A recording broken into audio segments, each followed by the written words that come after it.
Um, well, good afternoon or good day to all of you. Thank you for joining us. My name is Cirien. I'm the moderator for today's event, and I'm just so glad to have all of you here. Today's event, SJCO presents Abolition, Derek Chauvin, George Floyd, and this moment comes at a really interesting time in, I think, Minneapolis and Minnesota. History, but also in this national dialogue that's being had. And so I'm really glad that each person can join us today. Before we begin, please know that this event is being recorded and will be available on YouTube, but you shouldn't have to worry about that because only the people you see on the screen will show up on the video. If you have any questions, you can always reach out to me via the chat. I don't know if we'll have time for them, but we can always come back to you. And I am going to throw it over to Professor Zoe Hammer to introduce SJCO, and then we'll move into the questions. Hello and welcome to SJCO Presents. This is a production of the Master's Program in Social Justice and Community Organizing at Prescott College. My name is Zoe Hammer and I'm the co-director of the program with Anita Fernandez. And we're very honored today to have 4 of our outstanding faculty members who are here today bringing abolitionist perspectives, context, and analysis to help us make political sense of the trial of Derek Chauvin. Thank you, Professor Hammer. So we're going to move into the first question, and that's where I'll ask each one of our panelists to introduce themselves. So just the first question is, what is your name, your pronouns, and a bit about your background, and how do you define abolition? So again, what is your name, your pronouns, and a bit about your background, and how do you define abolition? Why don't we start with Rachel? Hi, thank you for having me. Thank you for coordinating us, Cirien and Zoe. My name is Rachel Herzing. I'm calling today from Ohlone Territory in Oakland, California. I am a person who's done organizing, activism, and community education, mostly around hopes to eliminate the violence of imprisonment and policing since, I don't know, the 90s at some point. And in terms of describing abolition, I think 2 things. Like, one is I think we should be cautious about just kind of saying abolition without being more specific about what we mean. So I will be clear that I'll be speaking today about prison industrial complex abolition. And by that, I mean a political praxis that seeks to eliminate the use of surveillance, policing, sentencing, imprisonment, and execution, and to build healthy, stable, self-determined societies that don't rely on coercion or vengeance to address harm. And I just want to mention, I think we should be cautious a little bit about acting as if prison industrial complex abolitionist politics are kind of like a choose your own adventure situation. The proponents of these politics probably describe them in different ways, might choose to highlight different aspects of those politics, and may work to advance them differently. But we're all talking about a specific set of politics that carries with it also a coherent set of obligations. So that's what I will say about that. Thank you.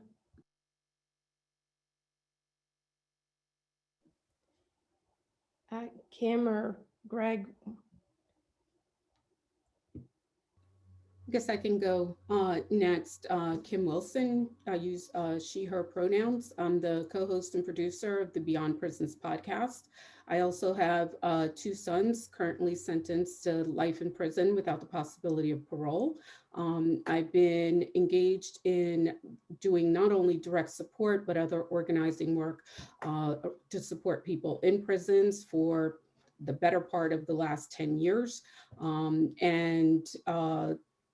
In terms of, how I define abolition, I would echo what Rachel just said and really, add that my thinking around abolition really does challenge the idea that punishment is the appropriate response to harm.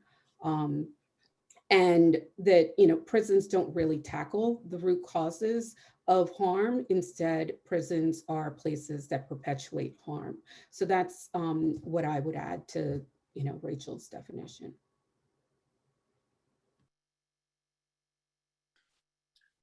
Okay, hi, thanks for having me, and thanks for pausing briefly while I got my technical problems under control.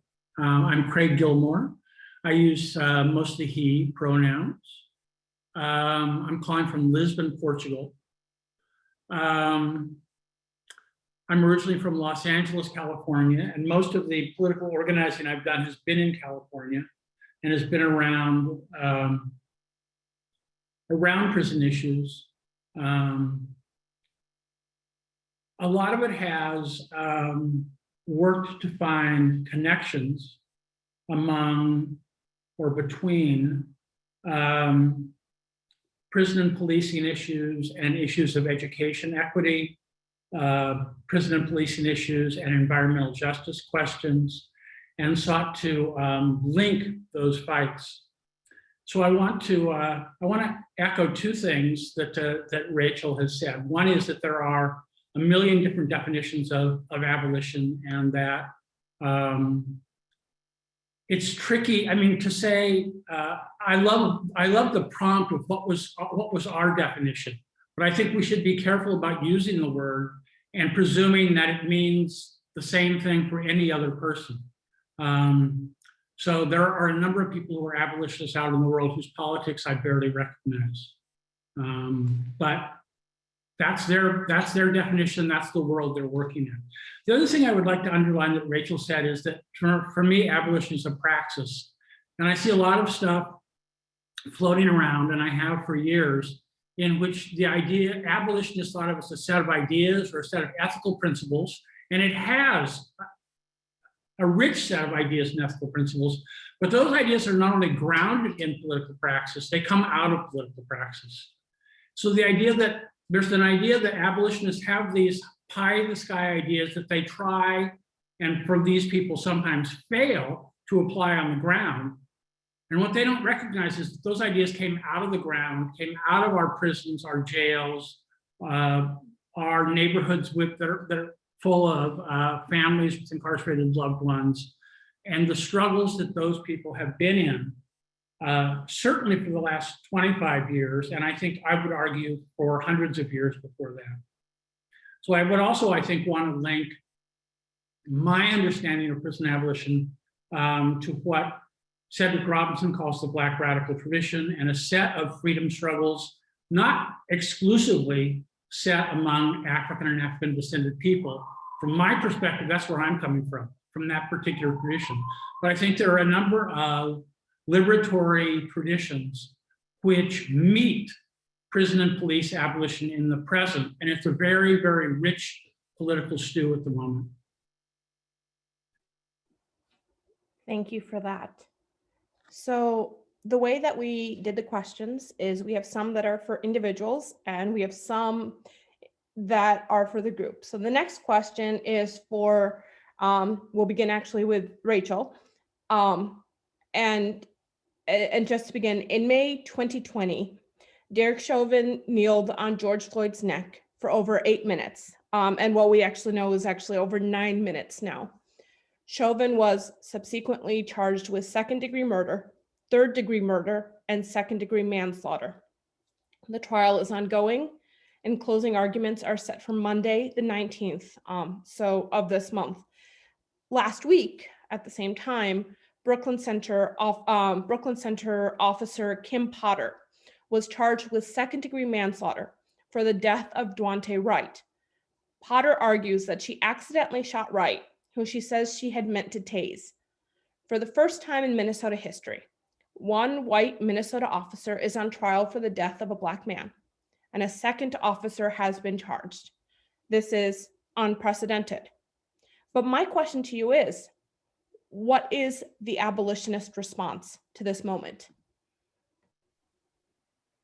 All right, so I'm going to refer back to the point that I just made earlier about my understanding that prison industrial complex abolitionist politics are grounded in a set of obligations. So I think my response to the question is that a person who's serious about advancing prison industrial complex abolitionist politics will begin from those obligations. They will probably think about their commitment to eliminating the use of all parts of the prison industrial complex, so they won't be tricked into thinking that a court trial is anything more substantive than a sideshow, no matter how unprecedented it is, right? They will likely shift the center of gravity away from the cops and the courts toward developing practices, institutions, and tools that help people in their communities, however people define community, to begin to eliminate the violence of policing and to build up the capacity to make that elimination both possible and lasting. They'll remember their obligation to do all of this collectively and with humility and respect for the long line of people before them who have contributed to the thinking and doing that creates the possibility that we actually could get more and better than what we currently have. So I think for my own part, while I can't and will not speak on behalf of all self-professed abolitionists, and as Craig mentioned, there's a lot of them out there these days compared to previous periods. Despite that, I do think that there are a couple of things that are really important to remember, so I will raise those up. One, the Chauvin and Potter trials are the current shiny thing in front of us, but they are not designed to have any impact on what policing is or how it functions. And I think it's important for us not to be distracted by them. That's not to say that we shouldn't be mindful of how they're capturing the attention of people around us or the impact that they'll have on the culture. They are designed to offer nothing of value, however, to people who are serious about prison industrial complex abolition. Trials ask the wrong questions. They're structured to be adversarial, and the outcomes are either self-important endorsements that the system works, or an application of criminal penalties that just further entrenches a death machine. So we shouldn't be fooled that cops being sacrificed, and I actually don't doubt in this case that Chauvin may be sacrificed, but I don't think that we should act as if that's indicative of some kind of transformation. While these trials may be unprecedented in Minnesota, they're not in the United States. So for instance, some of you may be familiar with a case from where I live in Oakland, California. Oscar Grant III was shot dead by Johannes Messerly. Messerly was convicted, was sentenced, and served time. He now polices for a private security company in Southern California. And nothing substantively changed about policing in Oakland. And it won't until we start looking more seriously at what policing is and what it's designed to do. The issue is not accountability or training or the racial and gender makeup of a police force or where cops live. It's about the fundamental function of policing. And I think until we earnestly endeavor to denaturalize policing and question why it's used, the rest is more kind of window dressing than any kind of meaningful change. So that's, I guess, how this prison industrial complex abolitionist might respond to the moment. Thank you for that. And I think that it's really clear. I had a chance to interview somebody recently who had been incarcerated about how he was feeling recently. And he goes, I don't wish prison for Chauvin. I don't think that's the just response. I don't think that's the response that gets us to a space of transformation. And I'm struck by that again now, as we think about the future and as we think about the violence that's been hitting the criminalization of protesters that's been hitting people in Minneapolis every night, even in the last week, and just how challenging this moment has been. Next question is for Kim. In my other life, I run a small community journalism outlet. One of my writers is incarcerated at a local prison, and he and I had talked recently about abolition in our correspondences. So my question to you today comes directly from those conversations, and the second half of the question comes directly from Jermaine and some of the other men that we are training there. Our question to you is this: can you discuss the current state of the prison industrial complex and the various abolitionist movements that are responding to that complex? How can incarcerated people participate in and work towards abolition? There we go. Thank you for that question. To begin, I think it might be useful to define what we mean when we're talking about the PIC.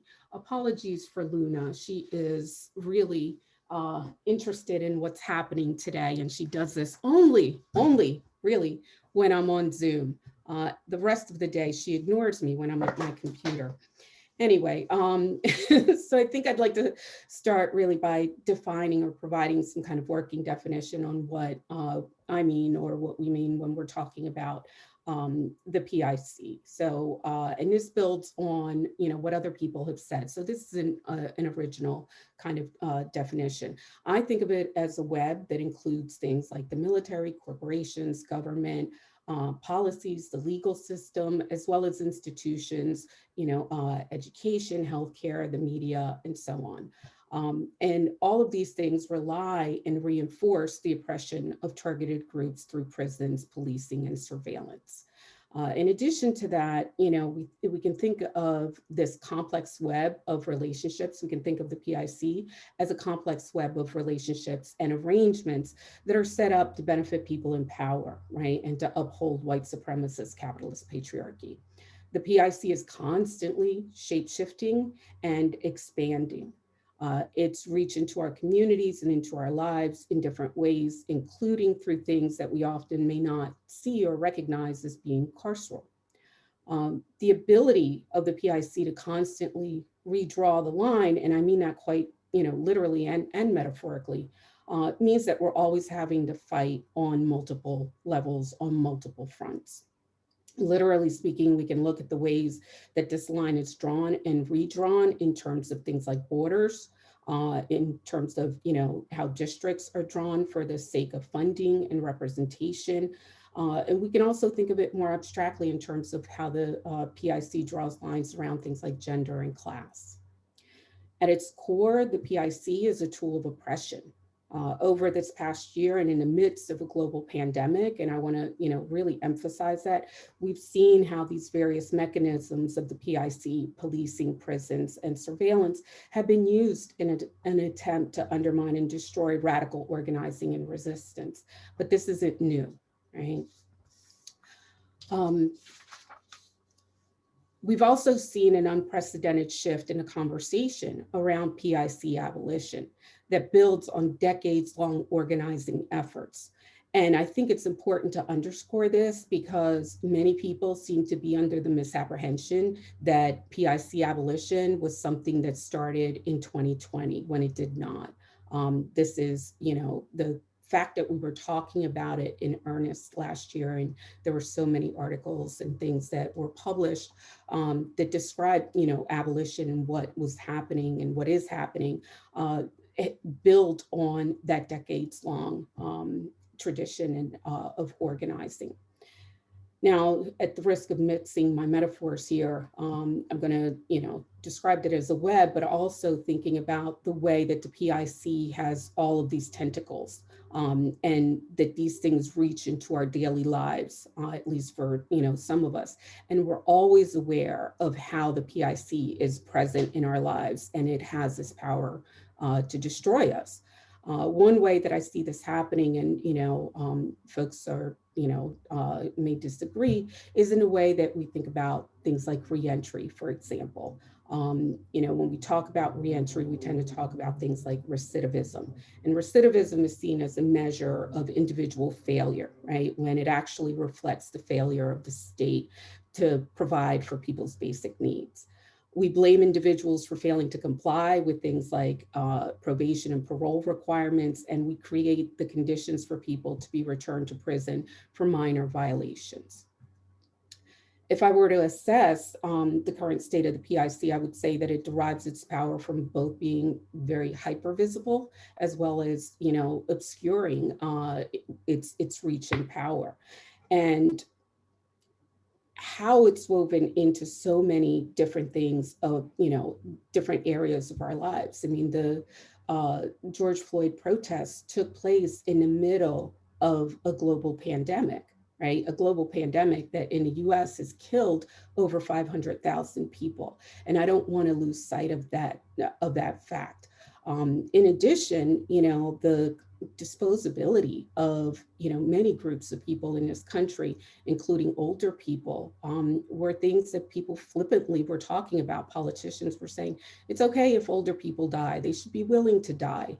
And when we look at, what was happening in prisons last year, and that's where I was focusing, my efforts in trying to do, that work, people in prison were suffering tremendously as a result of, the pandemic, but also all of the other things that were happening, including, the protests. People's lives were being threatened, not just by, this virus, but also in terms of, you're in prison and you're around a bunch of white supremacist cops, right? Or cops, we can use that term almost interchangeably in my view. I'm going to skip over some of the things that I wanted to add there for the sake of time, but I would say that, to get to the second part of your question in terms of organizing, organizing against the PIC has been happening for a very long time. And this is not something that, is a one size fits all. Communities are responding to the PIC in a number of different ways. I gave a presentation the other day where I highlighted several projects, and I'll share a couple of those today. One of them is around the Wabanaki Reach program in Maine, and they provide, educational programs. They provide a program on understanding decolonization and Truth and Reconciliation Committee, but they also support Wabanaki prisoners. So that would be an example of some of the some of the things that are happening in at least in that space. Another program that I think is really worth highlighting is the Ujima medics in Chicago. And we could go on and on and on and describe many examples, but I want to share those two.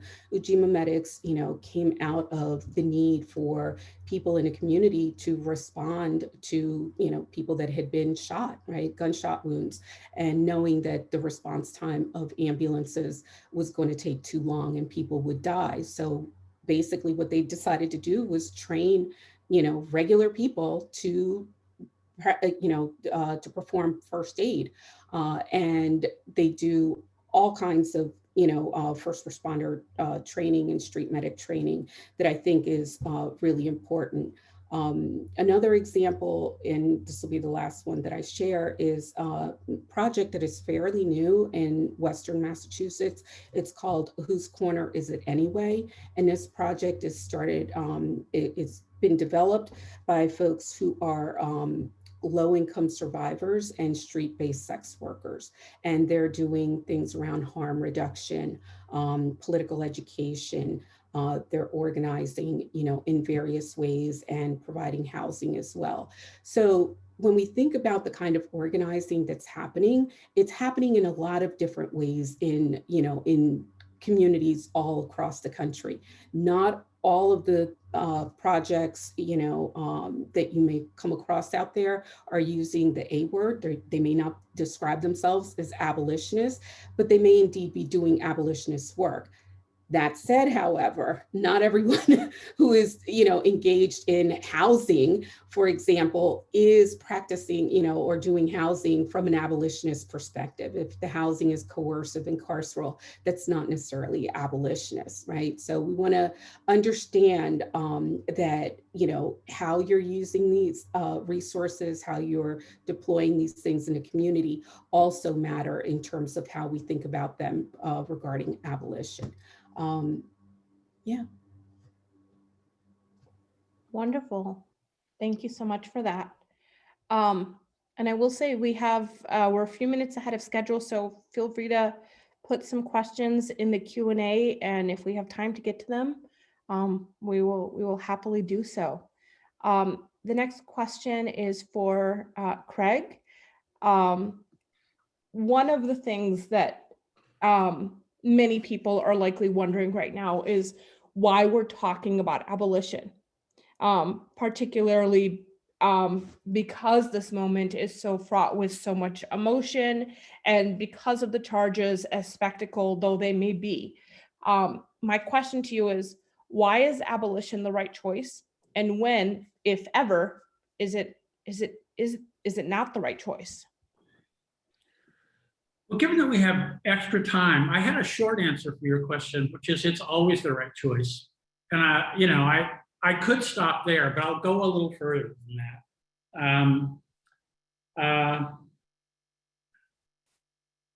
I think the important reason to talk about abolition now, what makes this trial particularly important, to build on both what Rachel and Kim have already said, is that there's a heightened awareness in the US in general about police violence. And now there's a hyper concentration on this trial. And there's a danger, in fact, it's more than a danger. The likelihood is that the result of this trial is going to be that people think something has been fixed. So one thing I think that's essential for abolitionists to do now is to repeat the sort of simple messaging that Rachel and Kim have already put forward. That is to say, we have a systemic problem here, and the conviction and even the incarceration of one police officer, or the resignation of a police chief and one officer a few miles away, is not going to change the system. We've been through this. And it's a difficult lesson. In my experience, it's a difficult lesson for Americans to learn. So when I lived, I've told you that I've done most of my work in California.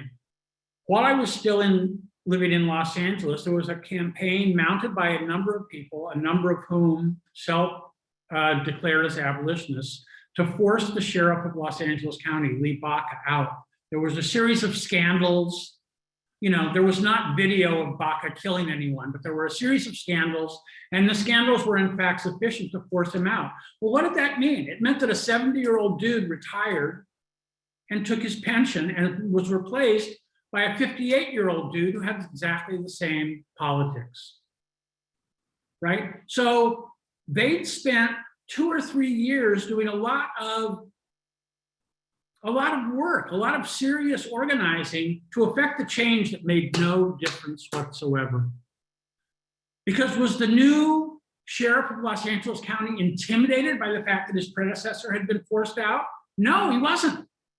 Because he thought he was a little smarter than Lee Baca, and he thought, I'm not going to make the same public relations mistakes. I'm not going to say the same things in public. I'm going to make sure that my officers don't make the same screw-ups in public. And by screw-ups, I don't mean killing people. I mean saying the wrong things after they kill people. So that was a lot of work that led to no change. And that's, I think, what we abolitionists can provide at the moment. What else can abolitionists provide at the moment? Well, I mean, an obvious thing is to say we can continue doing the things we were doing before the trial. And to the extent that the trial helps us amplify or explain what it is we're doing and how it has systemic impacts greater than the immediate impacts that we're doing in the community, that's great. But I mean, what do abolitionists do now? Abolitionists set up and run bail funds to get people out of jail. They work on closing prisons and detention centers. They try to stop their county from building a new jail. They support organizing by people on the inside, especially people in prisons and detention centers. That work continues. And another danger, which I think Rachel didn't touch on, but I will add to her list of the dangers of this sideshow, is that we suddenly drop that work, which has a long right? That's long-term work. We're not trying to bail people out of jail now, thinking in 6 months that's going to make the PIC collapse. That's a long-term political education and building project that has a temporal horizon in multiple years.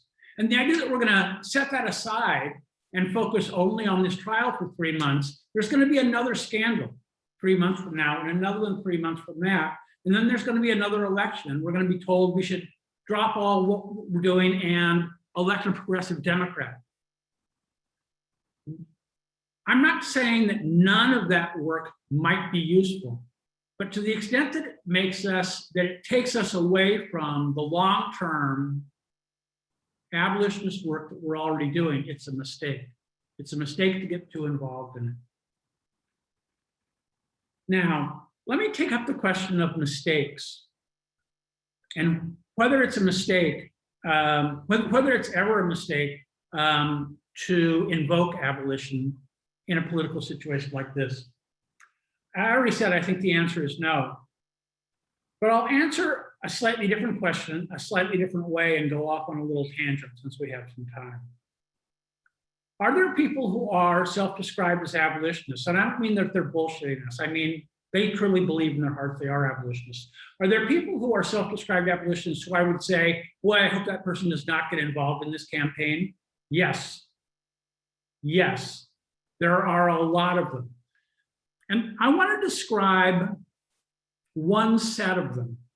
And I've not had the privilege, or I think what would be the fun of working very much with Kim over the years. But Rachel and I have spent a lot of time together, and we have known and been frustrated by a lot of the same comrades in the movement. 15 years ago, there's been an explosion in abolition in the last 5 or 6 or 7 years, but when abolition was much, much smaller in the early noughts, there was a little explosion like in 03 or 04, in which, organizations went from being a core of 3 people to a core of 10 people, or 10 to 25, right? So again, it wasn't a mass movement, but there was suddenly a lot more people around, and a lot of the people who joined had 2 things in common. One, they thought that prison abolition, which is what it was known as at the time, was like the hippest, most radical politics available. And they were the sort of people who wanted to be able to say to anyone in the room, I'm to your left, I'm hipper than you. Second, they wanted a politics that would, I'm going to use the word, provide a prophylaxis against liberalism, compromise. They wanted an uncompromising politics, and they saw in abolition a way that they could be sort of absolutists. We're against anything that has to do with police, da, da, da, da. So they spent a lot of time in our meetings telling us what was wrong with any sort of actual political work in which you got your hands dirty, because they didn't want to get their hands dirty because that meant you compromise. It means you worked with people who were in the Democratic Party. Wait, you worked with people who were in the Republican Party. Wait, you went to the state capitol and talked to legislators. That's going to compromise our movement. Those people wanted what I would call, echoing Stuart Hall here, they wanted an abolition that guaranteed them a certain political safety, a safety of radical politics. And Hall wrote a piece 35 or so years ago in which he attacked people who were Marxists, who wanted the same sort of thing, who took that Marxist tradition of Marx has guaranteed that the proletariat are going to win, we're going to have a communist future. And Hall said, that's bullshit. We need to give up those guarantees and work in a more fluid political world, that is to say, the world we live in. And he titled his essay, Marxism Without Guarantees. And, over time, I thought, that's what those self-proclaimed abolitionists 15 years ago wanted. They wanted a guarantee coming out of abolition that they wouldn't get their hands dirty. And we need an abolition without guarantees. And the people who want those clean hands are precisely the people we don't want dealing with the media in the Twin Cities. We sure as hell don't want them having any contact with the family and loved ones of the deceased, because they're going to tell them they're doing the wrong thing. They're going to say, hey, you're making a terrible mistake asking for this trial, rather than how can I support you? How can I support you and your family? Which is what all of us abolitionists would do. And to the extent that we use that to support, to try to build political education within the family, within the greater community, the first thing would be the support. And the second thing would be everything else. So that's the mistake, I think, would be if we sent people like that or supported people like that and said, this is what abolition work looks like in the Twin Cities, in Minneapolis, in the United States today. Thank you for that.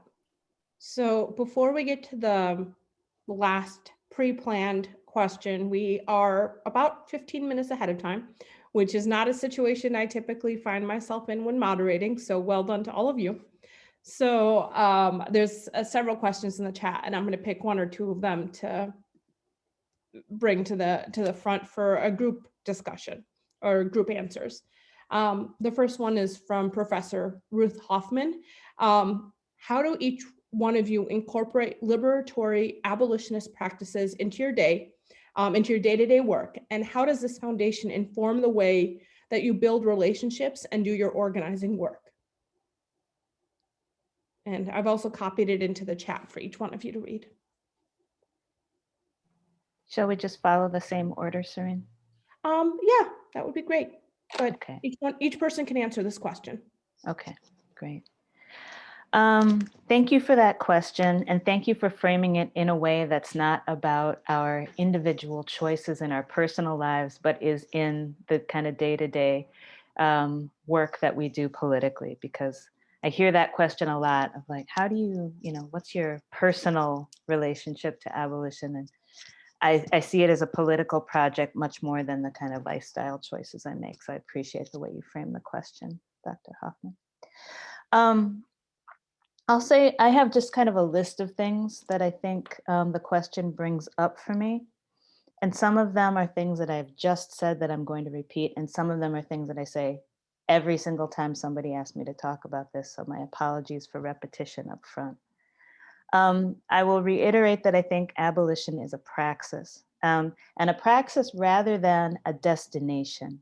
My friend and comrade Dylan Rodriguez reminds me of this frequently, and I appreciate it every single time, because I think, it's as much about the doing as it is about where we're headed. The where we're headed matters to me. I do want to see the elimination of these systems. And the political praxis that I'm involved in, I think to points that Craig was making, is as much about being developed by the work as kind of developing the work itself. So that's one thing. Another thing is that it encourages me all of the time to ask for what we need, not just what we think we can get or what we're told is pragmatic, right? People act as if asking for a world that is not kind of, a carnival of violence is ridiculous or utopian, and it's not pragmatic. We get taught that by our so-called comrades, right? And so I think it's important that all the time we're reminding ourselves that imagining that we can live under these current conditions is ridiculous. Asking for a world that is more liberated, more well, more whole is not ridiculous. The approach encourages me to always remember to be collective and to not try to go it alone, that we need to build coalition, we need to build networks, we need to build movements that have the kind of staying power and allow us to kind of be bigger in size, but also more powerful in our demands. We need to elevate practice and experimentation.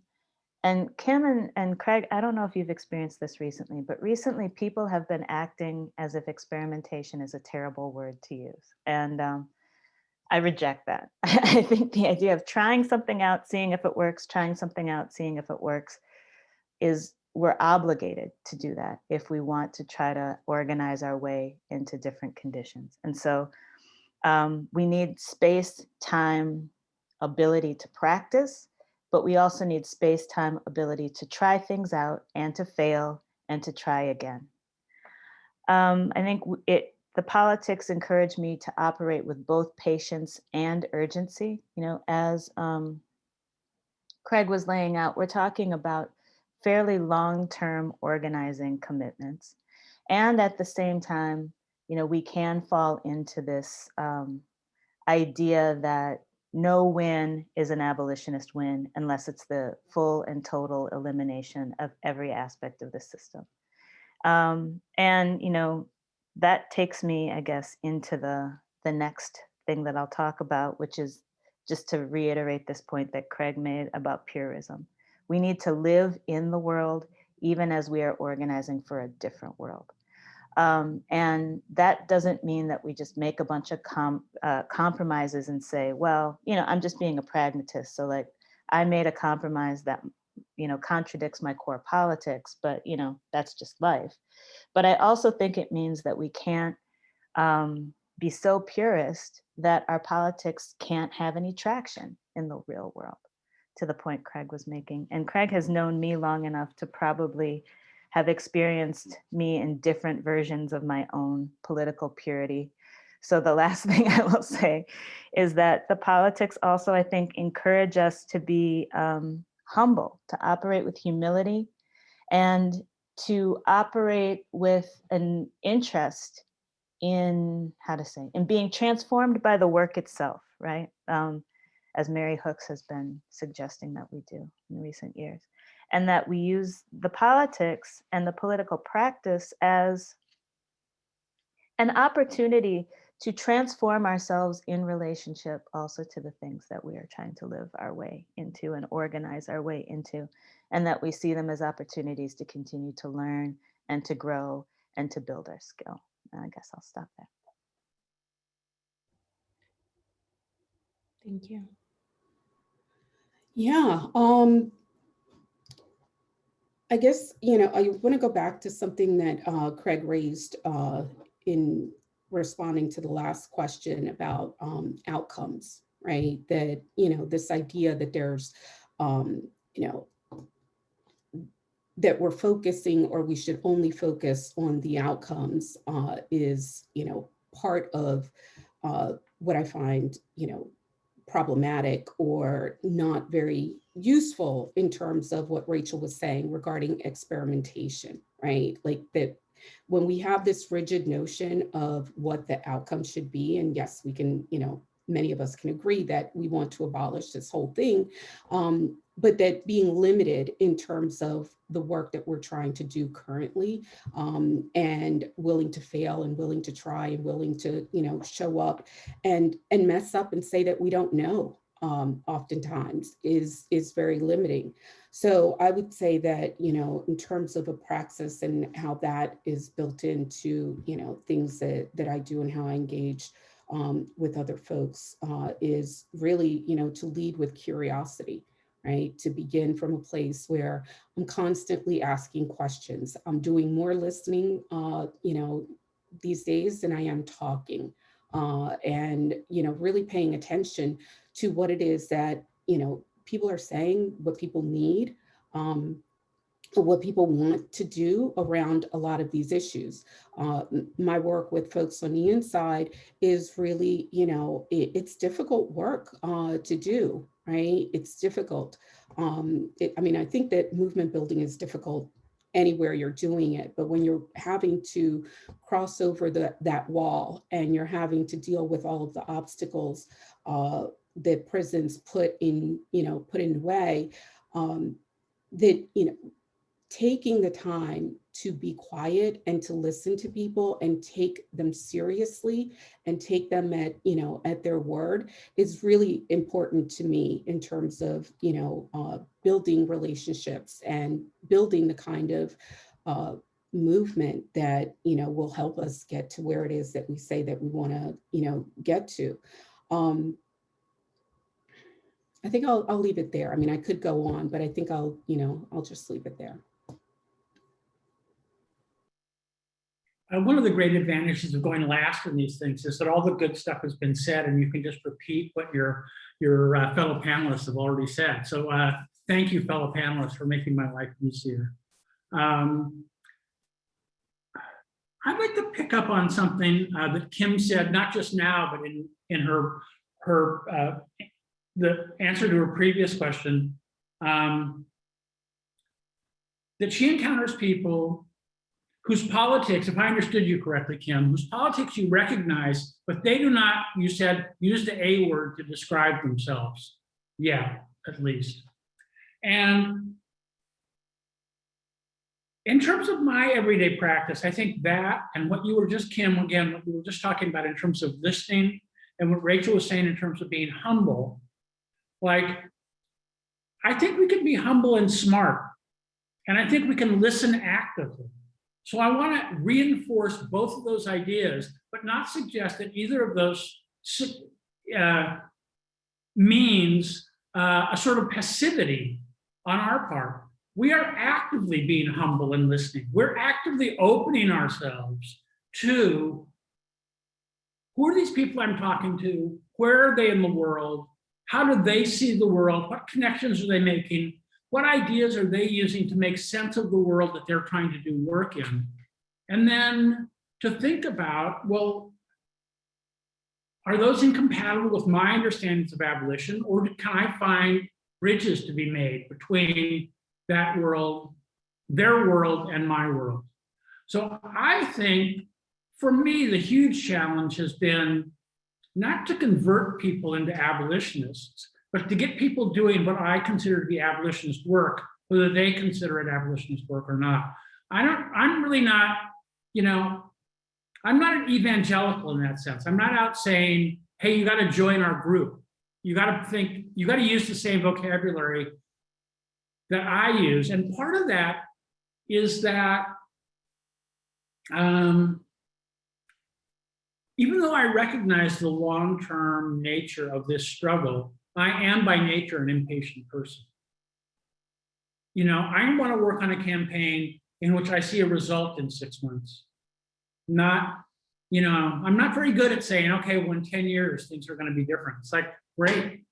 In 10 years, I'm going to be so senile, I won't remember what I did 10 years ago to do anything about that. So that for me is attention.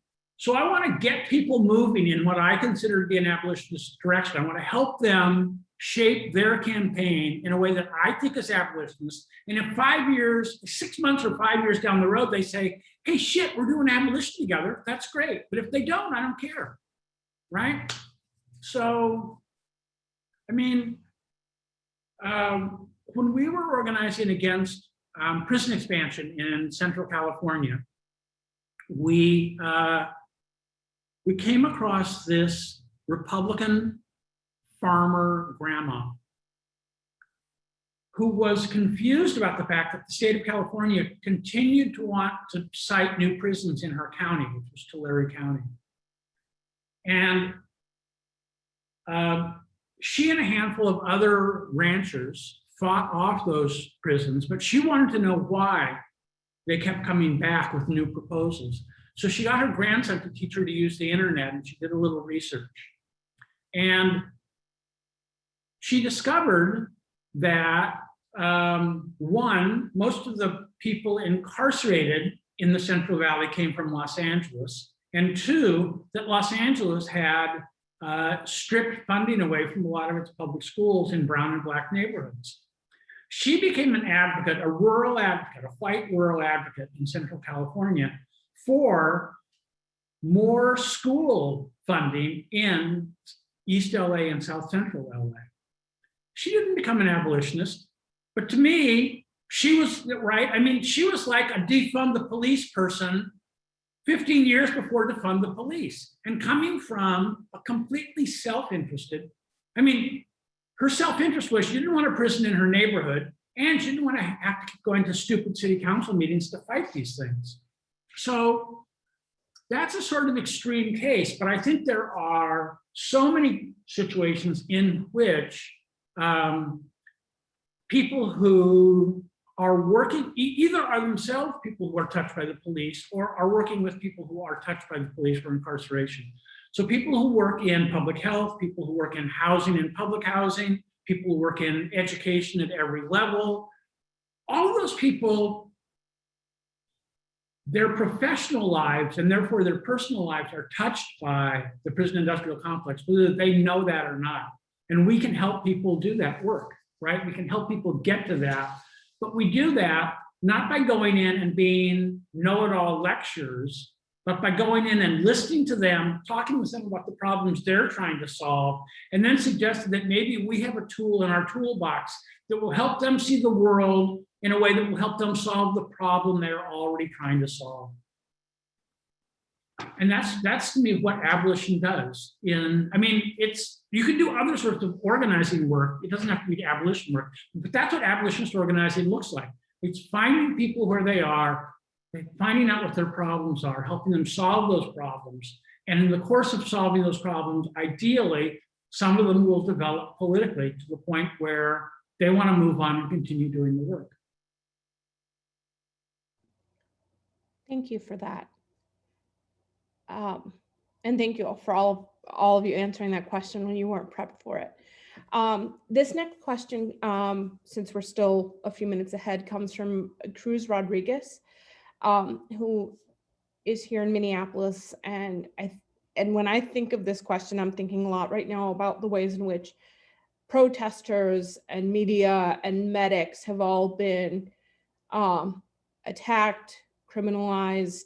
In fact, there's a new bill that just got introduced recently in the state legislature that would basically say if you've been arrested for any crime in a protest, you can no longer get money from the state, student loans, WIC, EBT, anything that would come from the state. And so this question had me thinking about all the ways in which all these groups have been demonized. What role does militancy of protesters play in the fight for abolition?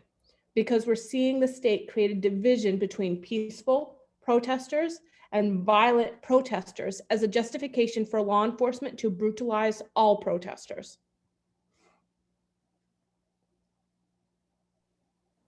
Kim or Craig, one of you want to go first? All right, I'll start, but my guess is that the other two will have more interesting things to say about this than I do, because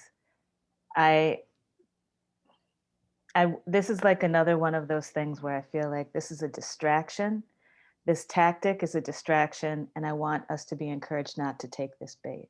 Right? So this is a feature of the prison industrial complex. So the criminalization of dissent is what I think is part and parcel of what we heard Kim describe so well as the prison industrial complex. So the fact of, if we understand policing for what it is, as pure and simple containment and control of so-called unruly populations, right? And that has differed over time and looked different depending on geography, time, place, all of those things, right? But at its core, it's really about containment and control and protection of the interests of the people who are using policing as a tool. So the criminalization of dissent actually is one of the things that has the longest history here in the United States when it comes to policing, whether we're thinking about putting down labor strikes or whether we're putting down young people demanding different changes to how society's structure. We're talking about women fighting, or gender nonconforming people fighting for the ability to have a rightful place in society. And, the justification for an even amplified version of policing in response to protest, I think just should take us back to the nature of policing, pure and simple. And so, I think the role of militancy in protesting is essential, right? I mean, protest is an escalation tactic. Protest is not an organizing strategy. Protest is not kind of, a long-term plan. It's an acceleration tactic and an escalation tactic. And so a level of militancy, I think, is required in a successful protest, right? And to suggest, for instance, that the sit-ins at lunch counters weren't militant, I think is a misreading of history, right? So did they punch counter workers in the face? No. Did they punch cops in the face? No. Should they have? Maybe. I don't know. But I also think that this kind of distinction between violent and nonviolent gets applied throughout the entirety of the prison industrial complex and is meant to justify the use, the application of different portions of the prison industrial complex, right? So we see this inside of prisons as well, that some people are imprisoned on so-called violent felonies, while there are other people who are imprisoned on so-called nonviolent felonies or charges is probably a better way to say that. And when you kind of get into what that actually means, it's fairly arbitrary, but it has huge implications for what your imprisonment might look like. And I think we're seeing a similar thing in terms of policing, right? So this application of a violent designation to certain sets of activities, which quite honestly, generally have no impact with other human beings, right? So it's like you took something, you liberated something out of a store, right? Or you expressed your frustration by taking some physical action against a building, against a state building, right? Or you broke a window, or you set a fire. And I'm not trying to be flip about any of that, because I know that it takes a lot of fortitude to take an action of that scale, especially when you know the potential blowback that's coming your way as a result of that. But I also think the idea that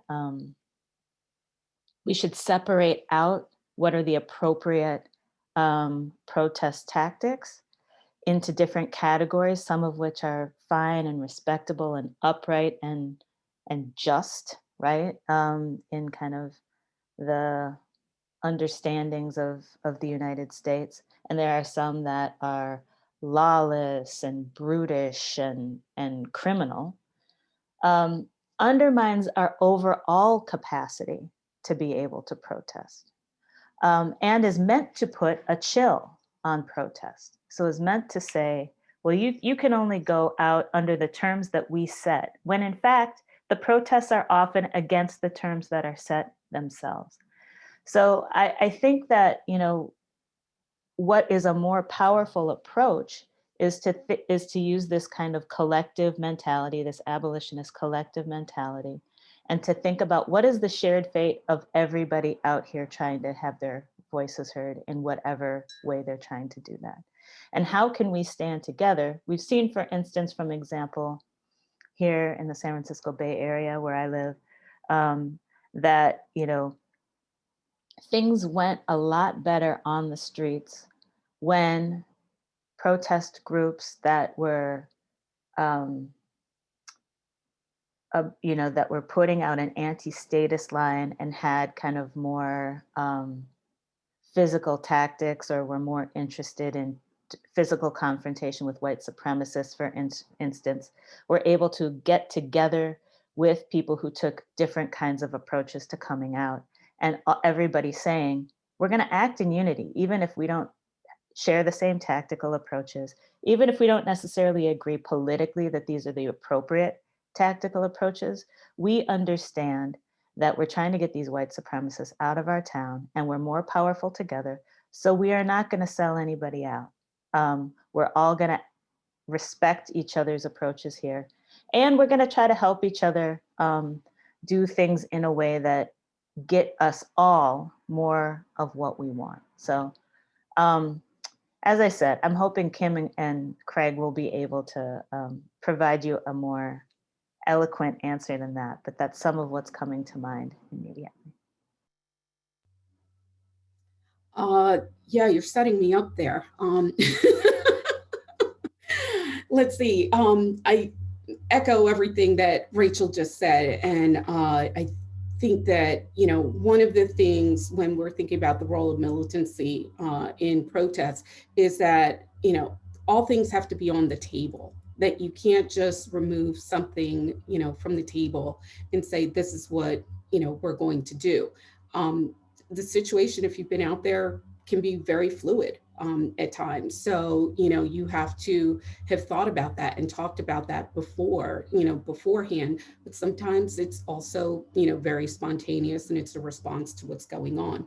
So I think that escalating in whatever way that looks like for the people that are out there on the ground and makes sense for them is important. I also want to say that whether the protests are peaceful or whatever we're calling peaceful or more violent, I mean attacking a building or breaking a window, as Rachel said, it's like you broke a window, the window will get replaced. What's the big deal, right?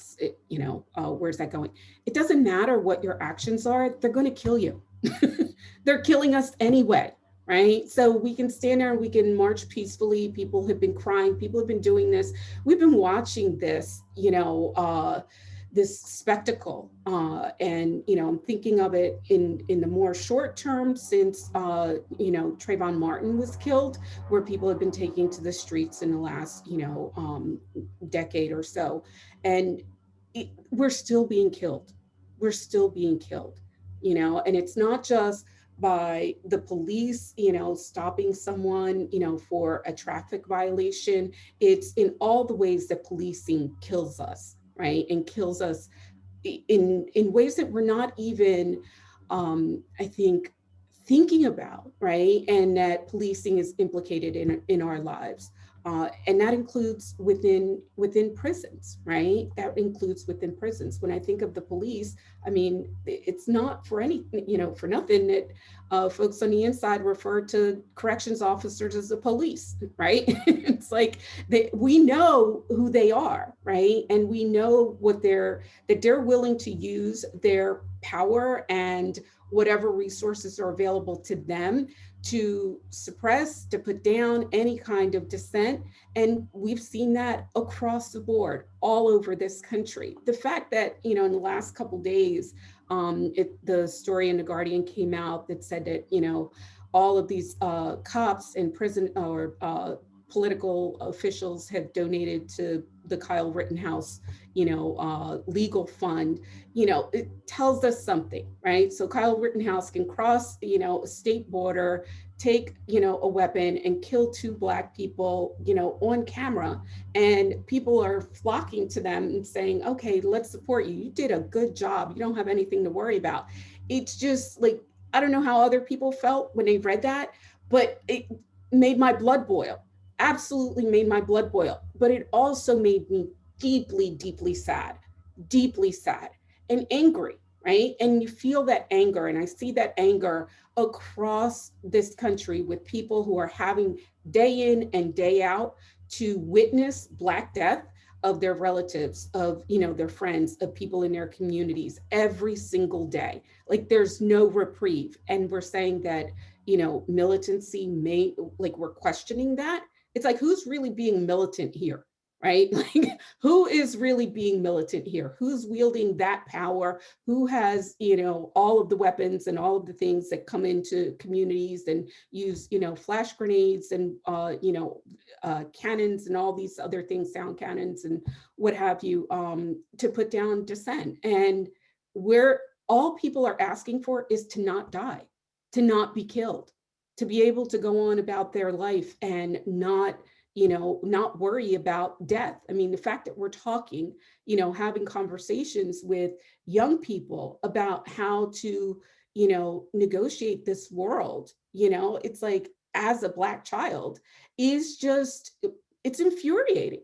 It's infuriating, but it's also deeply, deeply sad. So I get angry, at the talk and the consequences that you pointed out of, people not getting student loans or WIC or whatever. Again, another tool of how, you know, the PIC really reaches into our lives that we're not, you know, necessarily, it may not always be obvious, right? And how is that, you know, impacting the long term? Because they know, you know, many of us rely on student loans so that we can, you know, get better jobs and on, and we can critique that.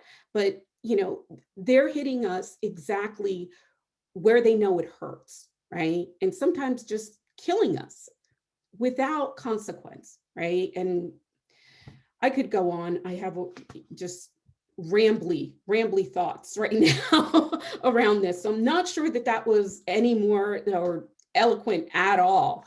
But that's where my thinking is around, you know, that question. Once again, I'm in the lovely position of simply agreeing with my two great co-panelists. So I have just a couple of things to add. If the question was about militancy, with all the provisos of Rachel saying, well, what counts as violence and what doesn't count as violence, there's a tendency to let the police and let our city and federal officials to make the equivocation between militancy and violence. I think whatever you personally think, whatever your organization thinks about destruction of property or physical confrontation with another person, that doesn't mean you should not be more militant. If you have problems with those things, I'm not going to argue with that with you, unless the lesson you take from that is, therefore we have to be less militant. No, you need to figure out better ways to be militant within your set of ethical and political principles. Let me give you an example. A lot of people in Los Angeles have been really pissed at the mayor, Eric Garcetti, about his abysmal handling of the pandemic. They found out where he lived, and they basically camped in the street outside his home. Now, a lot of middle-class people thought, well, that's taking it a little too far. You know, a protest outside City Hall is one thing, but going to his home, it's like, you're killing our family.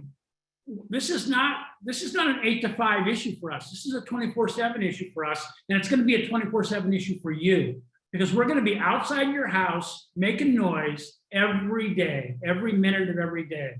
And what happened? The LAPD came in, made huge arrests, beat a bunch of people up, which takes me to the second part of my answer. Again, whatever you think of violence or militancy, we need to understand that the violence that's happening in these protests is provoked not simply by the initial police killing or whatever the incident is that sparked the protest, but night by night, it's the police who initiate the violence, right? We don't bring tear gas. We don't shoot grenades. Peaceful protests in city after city after city last summer were violently disrupted by the police.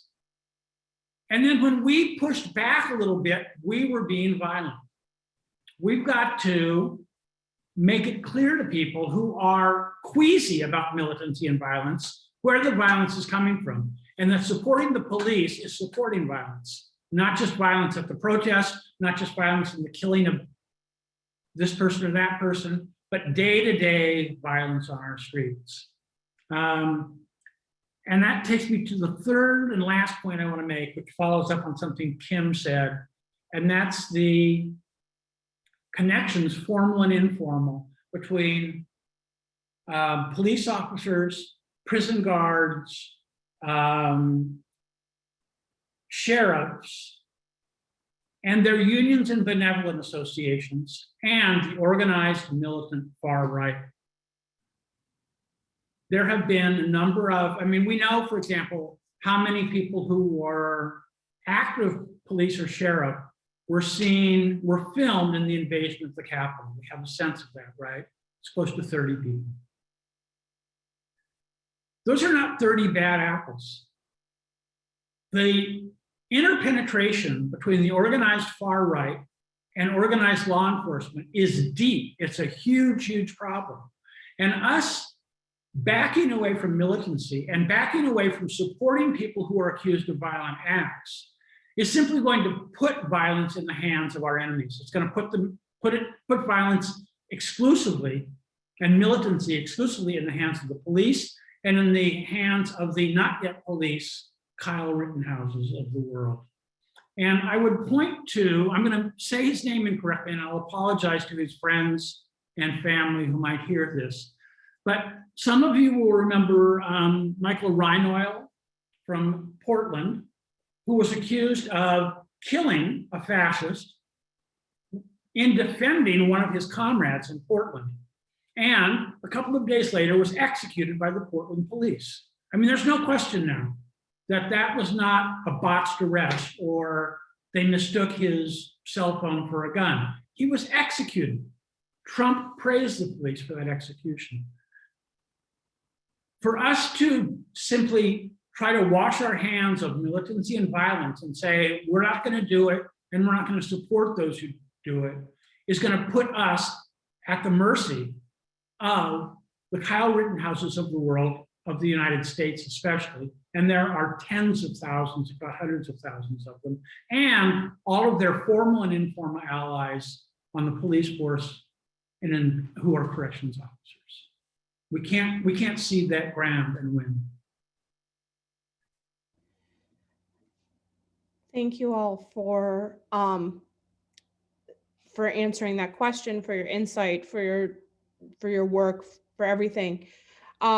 Last question for the group: how can we support your work? How can we learn more about your work? All right. I am not currently organizing with an organization, and I say that from a place of shame, because I feel like people should be in organizations. And I feel like if you care about, and shame I use a little bit cheekily, but I do really believe that that's the best way to advance these politics, is to work with other people and to work within structures that require you to be accountable to other people. So I will drop links of organizations that I would love it if you would support. So the first one I'm going to put in here is the link for the Center for Political Education, which is an organization that does that. It does education, political education for movement organizations that are trying to figure out how to be in better fighting form to win more of what we want and need. And then I will drop another link for an organization that I've been affiliated with over the years called Critical Resistance. And we'll say that, you know, starting to do work in most any formation with good kind of earnest, rigorous politics is a good place to start. So it is not to say that these are the only or best organizations. As Kim and Craig have pointed out, there are a lot of different ways to do this work. Being disciplined about the politics will take you a lot further than having the perfect organization. But I also think you should get involved. You should do something. If I think of other gems to toss in there, I will. But those are two I'll start with.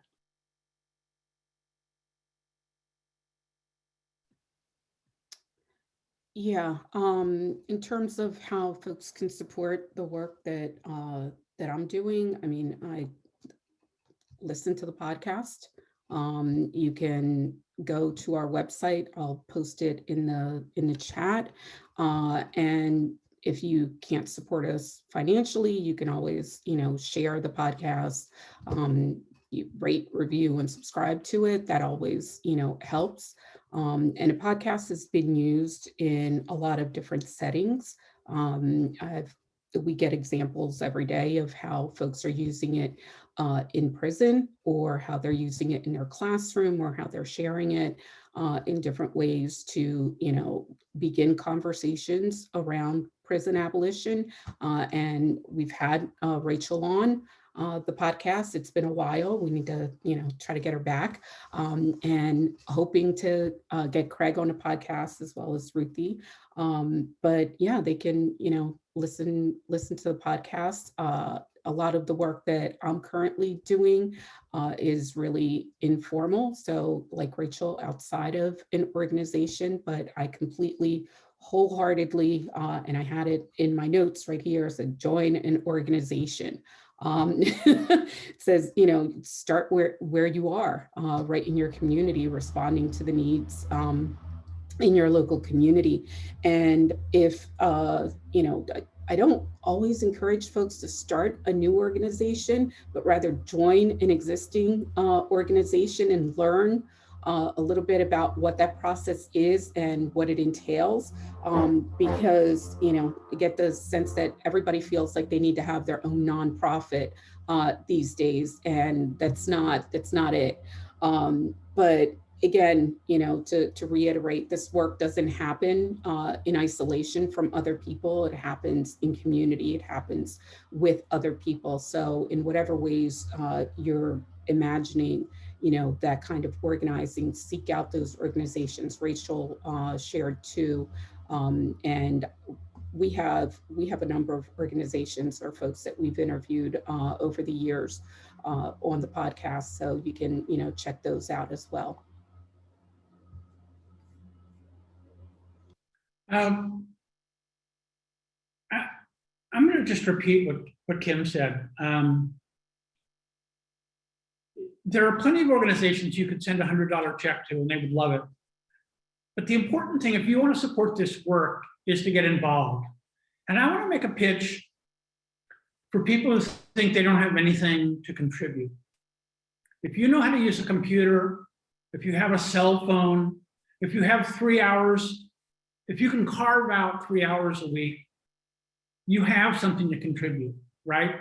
There are organizations that are desperate for, not to be insulting about this, warm bodies with minimal skills, but you can make phone calls, you can get people to come to meetings, and there's someone close to you doing work. There's a bail fund in the biggest city close to you that needs your help. In a county close to you, there are people fighting a new jail expansion. And that, typically those organizations are a handful of people, if that. And one more person who can contribute something is such, giving them $100 would be fantastic if that's all you can do. But if you can give them a couple hours a week, that would be so much more useful for them and for you. So I want to make that pitch. One, get involved locally is the easiest way to do it. And I guess the other pitch I will make is this. We've talked this afternoon almost exclusively about the United States. And one of the things that the forces that we're fighting against are not US specific forces. The individuals we're fighting are in the United States, but the particular set of structures, the links between far-right organizations, the links between police and prison guards unions are international. And to the extent that we have no international awareness whatsoever, we're limiting ourselves, we're shooting ourselves in the foot, because they're trading ideas internationally and we're not. Some of us are, but we don't have that structure. So the other thing I would say is, if you have the ability to read a language, especially the ability to read a language other than English, if you have friends and relatives who live in other countries, if you speak only English, you can still find out about what's going on in Canada and what's going on in the United Kingdom and any number of other English language speaking countries in the world. And one of the things you'll find is that while the fights are very similar, the terrain on the ground is different. And one of the things that learning that does, that seems like well, who wouldn't know that? Well, we take for granted that what's in front of us is natural. And to the extent that it's natural, it can be unchangeable. And seeing that things in Canada are not the same as things in the United States. Things in the UK are not the same as things in the United States. Helps us with a critical perspective on what we're facing here, as well as puts us in potentially puts us in contact with people who are going to share ideas with us that none of us have yet, because they've been developed somewhere else. And I think that's, so I would like push in two seemingly opposite directions. On the one hand, take your knowledge base and your imagination and go international, if not bigger. And in terms of your commitments, think locally and what you can do in your city, in your county, maybe in your state.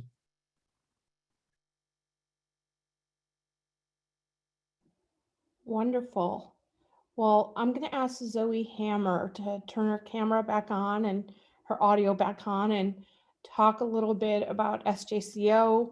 We have a couple of upcoming events, promote the program, promote the college.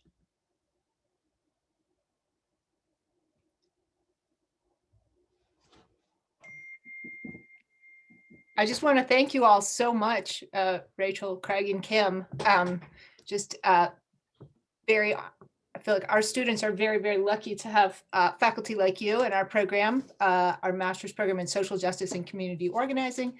If anyone's interested in learning more about the program, Carla's going to drop a link in the chat. And then this is the launching event of SJCO Presents, and our next event is coming up on April 27th at 4 p.m. We're going to have Todd Miller, who's also a faculty member at the college, and he's going to be talking about his new book, Build Bridges, Not Walls. So we hope that you'll join us for that. Thank you.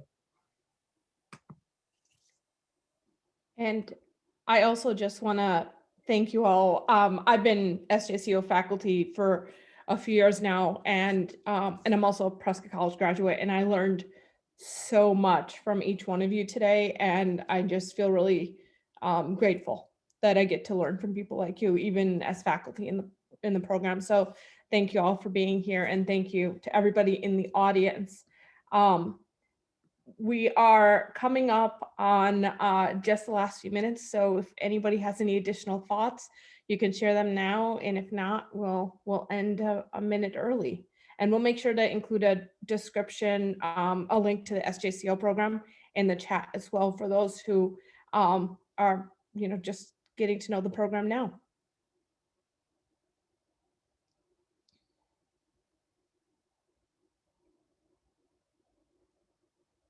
All right, well. Thanks, Cirien. Thanks, everybody, for tuning in. Thank you all for being here. Thanks all. Thank you.